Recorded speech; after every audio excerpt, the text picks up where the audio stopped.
Hi, on this tutorial session we are going to talk about views. So views are basically what you see on the screen. So it's code that you render and then appears for the end user on your website. So how do we create views on Laravel? So views are somehow very close to routes and to controllers. So these three axes, they all work together to actually process something and show something to the end user. So to create a view, let's first start our project here, like I'm going to do it. So I'm just going to turn on the web development server. And here we have by default, as you know, our default route for the view welcome. So if I go here to the main localhost that I have, you see it appears this page exactly as you already learned on the previous lesson. So let's now create our first view, so then we can move on from there. So I'm going just to copy paste this code, and first I create a route to, for instance, in this case, like just to give an example of terms and conditions, if you have like a terms and conditions on your website, and then I say return view terms and conditions. So for now we don't have this view created, but we are going to create it right away. So Laravel places the views default on these resources views. So here is where you already have the one that comes with the Laravel bundle. So that is the welcome, basically this page that you see here. And now we are going to create a new view exactly with that name, terms and conditions, and then you suffix it with .blade.php, because Laravel uses a blade that is basically a template engine that renders your code on a specific way, so you can pass actually conditions or calculate results on the fly.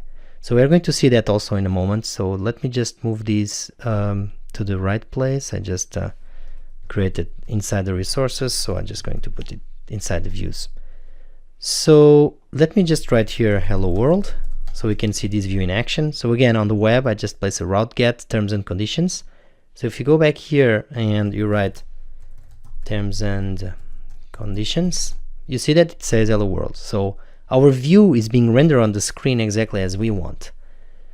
So in this case, let's start by understanding what are our let's say options here on the views. So for instance, let me just create first of all a boilerplate here like terms and conditions, and here on the body I just say, I don't know, hello Bruno, and I finalize the header as it says hello Bruno, as we were expecting. Now what happens if I want to pass data to this view? So for instance, imagine that I want this Bruno to be a bit dynamic given something that you want to pass here. So on the view, what you need to do is actually to use these two brackets, these double brackets that you see here, and then you pass the variable that you are expecting to receive to the view. So in this case, I'm just going to call it name. So it's just like a normal PHP variable, $name on this case. And now how can we actually pass something to that view? So I'm going to do it in a very simple way for you to understand. So and it's actually just the beginning, because after we'll see more examples in the next lessons that will do it on another ways. But for instance, here on the return view, I'm going just to hard code something. So I pass a second parameter with an array, an associative array with the name. In this case, it's the same. This name is exactly the same name that appears here, name. And then I say, I don't know, John Jones. So just see how it happens. So if I do an F5 now, look, hello John Jones. So what happens is, I think you already understood, is this variable called name, this key on the array called name, is passed here to the view also with the same name, exactly as it is right here. So as you can see, the first argument passed on the view helper that we just had here corresponds to the name of the view, just like you saw. And the second argument is that array of data that should be available to the view. So in this case, we are passing this name variable, which is then displayed here on the view using the blade syntax, as you can see here with these two brackets. So it's something that is very useful, this part. And for instance, what happens if you want to use like nested views that is with folders? So for example, create here a folder called, for instance, I don't know, I'm just going to call it like terms, and then inside I create a new view called, actually I'm just going to move it on to that folder, so I place it inside these terms.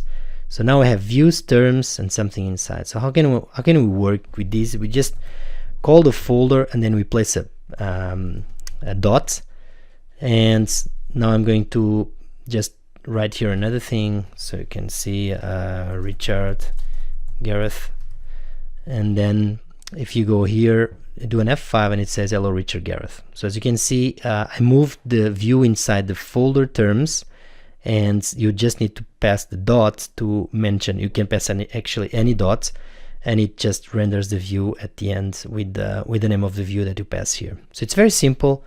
It is very, let's say, pretty straightforward, and you can have a lot of flexibility by passing the arguments here and the data that you want to pass inside the view.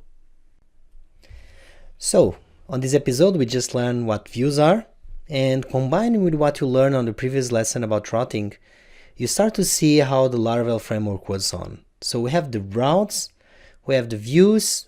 Sooner you're going to learn what controllers are, but on the next lesson we are just going to do a small side lesson about Blade, because Blade is actually what turns this view live in terms of information that you can pass and how you can structure your views in a better way when you start designing complex websites.